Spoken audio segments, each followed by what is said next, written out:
नमस्ते बच्चों। आप लोगों ने कल पढ़ा चेक क्या होता है, चेक के बारे में तमाम चीज़ों बताया गया है। आज हम बताएंगे वही इंडियन नेगोशिएबल इंस्ट्रूमेंट एक्ट 1881 के हिसाब से सेक्शन 5 में जो है दिया है बिल ऑफ एक्सचेंज। आप अकाउंट में पढ़े भी होंगे, लेकिन थोड़ा सा हम आज उसको अलग ढंग से बताते हैं। पहले बिल ऑफ एक्सचेंज, पहले इसको ध्यान से दीजिएगा, एक ग्राफ बनाते हैं, ठीक है ना। उस ग्राफ के हिसाब से सामान हमने लिया, ठीक है ना। देखिए सेल्स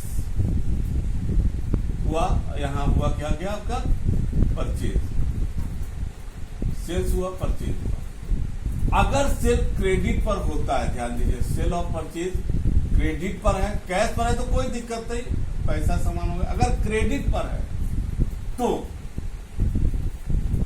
सेल हो गया जिसने माल बेचा, और परचेज ये जिसने माल खरीदा। अगर ये क्रेडिट पर होता है तो यहां पर ये क्या होता है, जो सेलर होगा वो पैसा लेने वाला होगा, जिसको कहेंगे हम लोग क्रेडिटर। क्या कहेंगे? क्रेडिटर।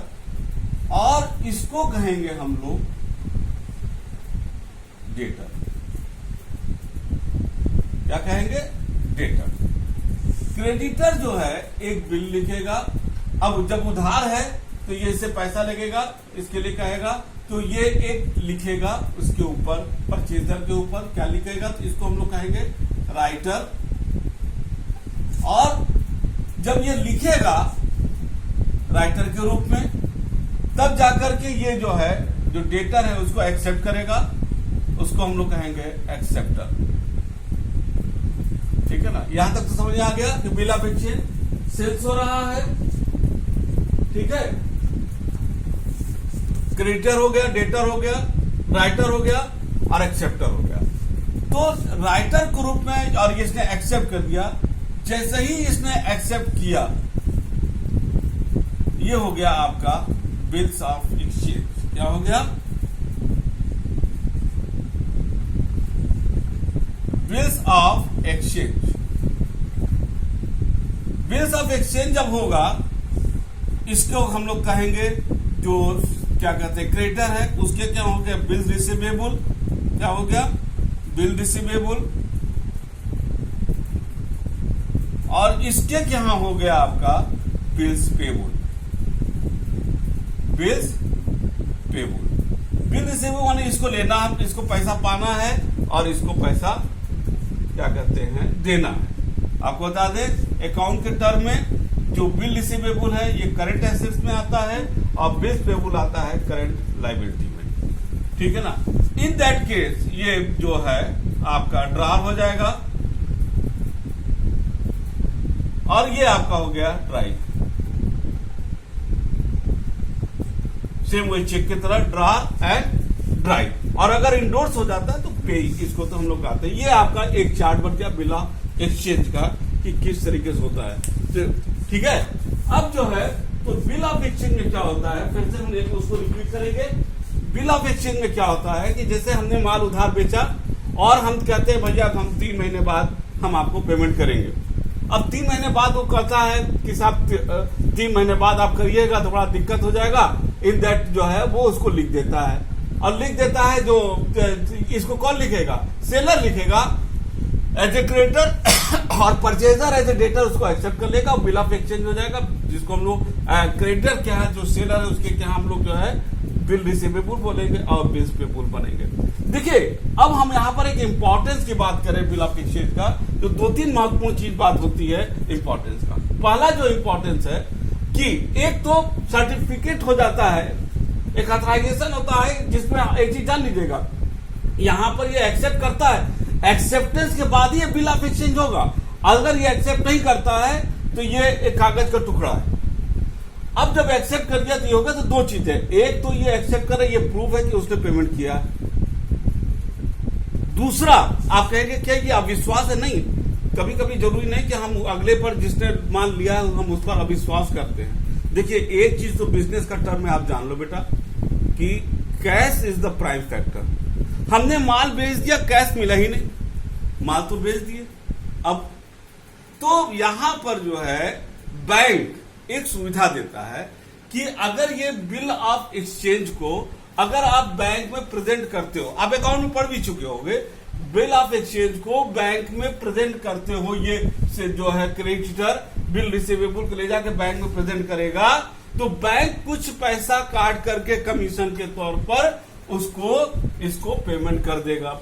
मान लीजिए कि 10,000 का बिल ऑफ एक्सचेंज लिखा गया था और उसमें जो है इसने क्रेडिटर ने अपने बैंक वाले को सामने पेश किया और वहां पर उसने 10,000 पर उसने 200 रुपया काट करके 9,800 उसको दे दिया।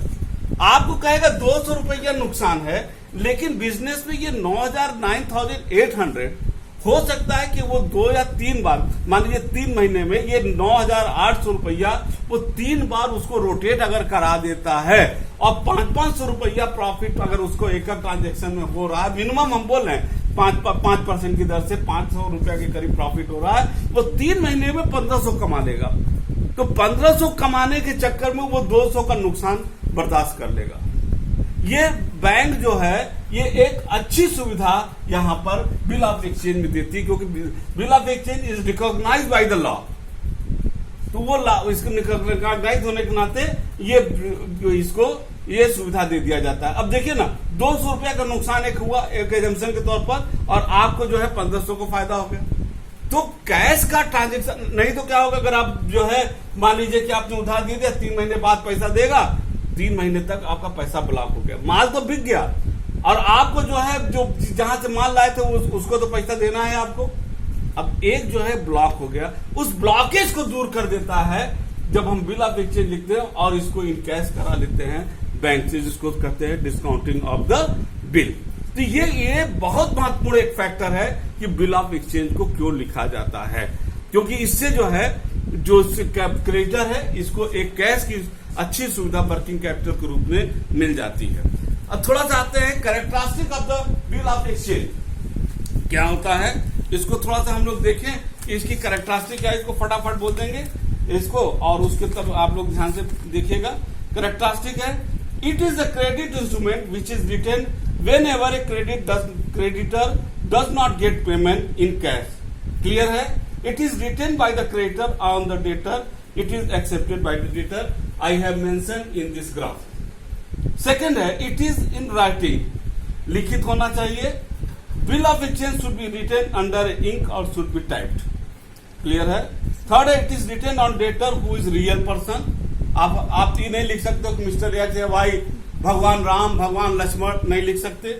The bill is written on the dry who should be real person so that if the bill is dishonest he can be sued for its recovery, हम उसके ऊपर मुकदमा कर सके।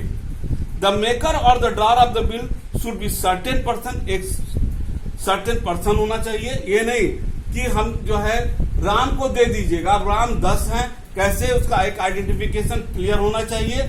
The bill can also be written by a firm, firm के तरफ से भी लिखा जा सकता है, कंपनी की तरफ से लिखा सकता है, but in this case it is to be signed by the person who represent the institution. जो अथराइज व्यक्ति है जो उस संस्था को रिप्रेजेंट कर सकता है, जैसे मान लीजिए हमारा कॉलेज है, कॉलेज का प्रिंसिपल, मैनेजमेंट जो इसको अधिकार है, एक कंपनी है तो उसका मैनेजिंग डायरेक्टर, कंपनी सेक्रेटरी, कोई भी जो है उसको अधिकार दिया गया वो करेगा। The sum payable should be written both in words and figure. Clear है। और next, the bill should be duly stamped, उस पर स्टैम्प लगना चाहिए बिल का। स्टैम्प का मतलब होता है रेवेन्यू गवर्नमेंट का स्टैम्प, एडवेरम बेसिस पर लगता है। एडवेरम का मतलब होता है on the basis of the value, उस पर लगता है। ये जरूरी है, अगर स्टैम्प नहीं लगा है तो बिल ऑफ एक्सचेंज का मान्यता आपको नहीं मिलेगा। It should be clearly mention that the bill is demand bill और टाइम बिल। डिमांड बिल का मतलब होता है कि जब भी हम मांगेंगे तब तो पैसा मिल जाएगा, और टाइम बिल का मतलब होता है कि आफ्टर ए सर्टेन डेट उस पर हमको मिलेगा। इट शुड ऑल्सो भी clearly mention the bill is bearer और द ऑर्डर बिल। इस पर अभी हमने चेक में हम लोगों ने कल डिस्कस किया भी था। यहां पर एक चीज बता दें हम आपको कि बिल ऑफ एक्सचेंज में जो भी डेट है, ये आप अकाउंट पढ़ चुके होंगे। जैसे मान लीजिए कि हमारा मेच्योरिटी डेट, हमने 1 जनवरी को एक बिल लिखा 3 महीने के लिए, तो कितना हो गया, 1 जनवरी से 1 फरवरी, 1 फरवरी से 1 मार्च, 1 अप्रैल। इसमें 3 दिन ग्रेस ऑफ डेज मिलेगा, यानी कि मेच्योरिटी डेट होगा 4 अप्रैल। ये ध्यान आप लोग अकाउंट में पढ़ चुके होंगे। इसको कहते हैं डेज ऑफ ग्रेस, जो 3 दिन के लिए हमको मिलता है। ठीक है ना। तो इसमें हम लोगों ने इसमें देखा तो इसमें भी वही चेक की तरह आता है, ड्रार, ड्राई और पे। ठीक है ना। तो इसमें भी वही चीज आपको लिखना चाहिए, प्रिकॉशन कि नाम सही होना चाहिए, व्यक्ति का सही तरीके से लिखा होना चाहिए, उसमें स्टैंप लगना चाहिए, ये सारी चीजें हैं। डिमांड बिल में भी हम लोगों ने देखा कि डिमांड बिल है कि पेबल ऑन, जिसको हम लोग कहते हैं डीपी, पेबल ऑन डिमांड, और उसमें जो है जब भी हम मांगेंगे उसको देना पड़ेगा, और टाइम बिल में एक सर्टेन पीरियड, ये अभी हम लोगों ने देखा। ठीक है ना। अब इसमें जो है ये आपका यहां पर हो गया क्या कहते हैं, what is the bill of exchange. Bill of exchange, because bill of exchange is recognised by the law and that's why it is the universal. India में अगर लिखा है दोनों पक्ष डेटर और क्रेडिटर, अगर इंडिया के हैं तो वहां पर जो दो लोगों के बीच में लिखा जाता है उसको कहते हैं इनलैंड बिल। और अगर विदेश में हम एक दोनों पक्ष में से एक पक्ष दूसरे देश में है उसको कहते हैं हम लोग क्या कहते हैं, फॉरेन बिल, जो लिखा जाता है वहां पर होता है।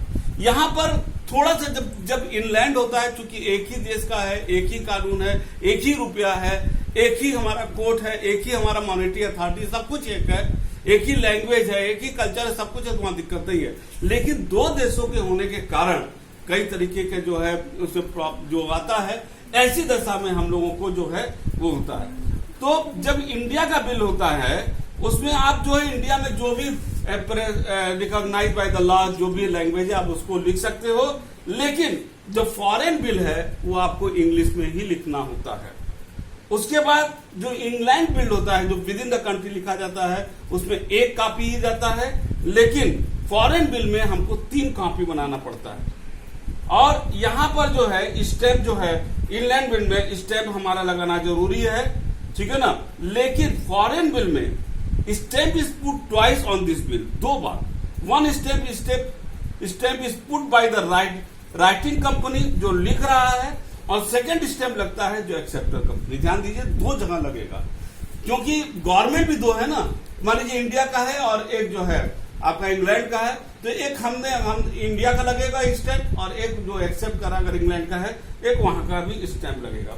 नोटिंग डिसऑनर के समय हम लोग को कोर्ट से जो है नोटरी वकील से नोटरी कराते हैं एक प्रूफ के लिए, तो यहाँ पर नोटरी ऑफ द क्या कहते हैं इंग्लैंड बिल में नेसेसरी होता है। लेकिन फॉरेन बिल में बोथ नोटिंग एंड सर्टिफिकेशन का तो नोटिंग ही नहीं कराइएगा, एक वहां से आपको सर्टिफिकेट प्राप्त करना पड़ेगा, वो दोनों ही दशा में नेसेसरी होता है। The calculation of the payment due date is done on the writing, ठीक है ना। तो अब जैसे मान लीजिए डेज ऑफ ग्रेस है, यहां पर 3 दिन होता है, लेकिन फॉरेन बिल में जो भी दूसरे देश में हमारा the number of grace days is different in different country, हर देश में अपना अपना अलग है। करेंसी अगर है तो हमारे देश का है तो रुपया में ही चलेगा, लेकिन the payment is done in the currency of writer और डेटर कंट्री। कोई भी हो सकता है जो भी हमारे और उसको क्रेडिटर और डेटर के बीच में समझौता हुआ है, ठीक है ना। ये आपका महत्वपूर्ण जो है आपका एक ये था कि आपका what is the difference between the inland bill और आपका हो गया फॉरेन बिल, ठीक है ना। यहां पर एक चीज और है कि जब इसको भी इंडोर्स किया जा सकता है, आप लोग अकाउंट में पढ़े भी होंगे। इंडोर्समेंट का मतलब होता है जो हमने चेक में देखा था कि पीछे हम एज ए हमने क्रेडिटर के रूप में उसको लिखा था डेटर से, और हमको भी किसी का डेटर देना है, हमको भी एज ए डेटर हमको किसी को पैसा देना है, मैंने उसको दे दिया। अब वो कंसर्न व्यक्ति जाकर के eight the time of maturity, वो मान लीजिए सपोज कर लीजिए हम ए हैं और बी ने हमसे मान लिया, तो हमने ए पर बी पर जो है बिल लिख दिया, आई एम द क्रेडिटर और B is the debtor.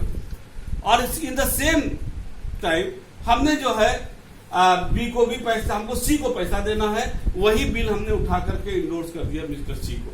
Now at the time of the maturity C will present the bill to the mister B, और वो वहां पर पैसा लेगा। तो इसको हम लोग कहते हैं इंडोर्समेंट। इंडोर्समेंट प्रॉपर होना चाहिए, पीछे जो है उस पर साइन होता है, हम साइन कर देंगे एज ए क्रेडिटर, राइटर के रूप में हम साइन करेंगे, इंडोर्स करेंगे कि इस मिस्टर फलाने फलाने जिनका नाम दिया है और उनका सिग्नेचर करते हुए, डिटेल देते हुए हम उसको जो है उसको हम लोग इंडोर्स कर सकते हैं।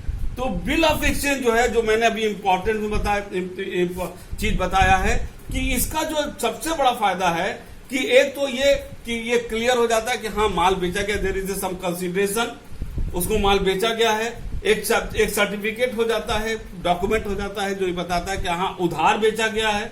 और जो सबसे बड़ा है, हमने जो है उसको बैंक से हम उसको पैसे को हम ले सकते हैं, हम उसको इंडोर्स कर सकते हैं, ठीक है ना।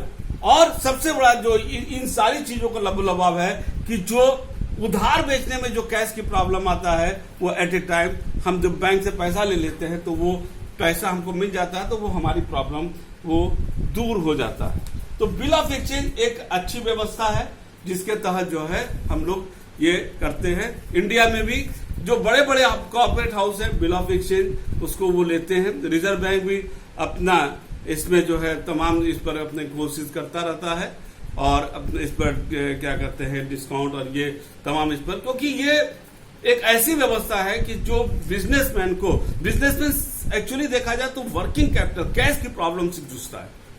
अब उस कैश की प्रॉब्लम को ये बिल ऑफ एक्सचेंज बहुत अद्भुत ढंग से दूर करता है, जो बिजनेस को डे टू डे रनिंग के लिए बहुत जरूरी होता है और बिजनेसमैन उससे जो है आगे करता है और अपने बिजनेस को आगे बढ़ाता है। और क्योंकि कहा जाता है कि capital and customer both are important. अब हम आज और कल हम लोग ने इसमें भी देखा, उधार एक जो है आज की एक इकोनॉमिक नेसेसिटी है, हमको उधार भी देना है, लेकिन कैश की कमी होने के कारण हम अगर उधार नहीं देंगे तो हम बिजनेस को आगे नहीं बढ़ा सकेंगे। लेकिन जब हम बैंक के थ्रू इस पैसे को ले लेते हैं तो हमारा कस्टमर भी मेंटेन रहता है, हमारी पैसा भी मेंटेन रहता है और हम बिजनेस को आगे बढ़ाते हुए लेकर के चले जाते हैं, ठीक है ना। ये आपका जो है ये हुआ। तो ये था बेटा आपका बिल ऑफ एक्सचेंज, ठीक है ना। और कल अब हम लोग जो है एक चीज देखेंगे, what is the promissory note और आपका हुंडी क्या होता है और बैंक ड्राफ्ट। 3 चीज कल के क्लास में हम लोग देखेंगे। Thank you.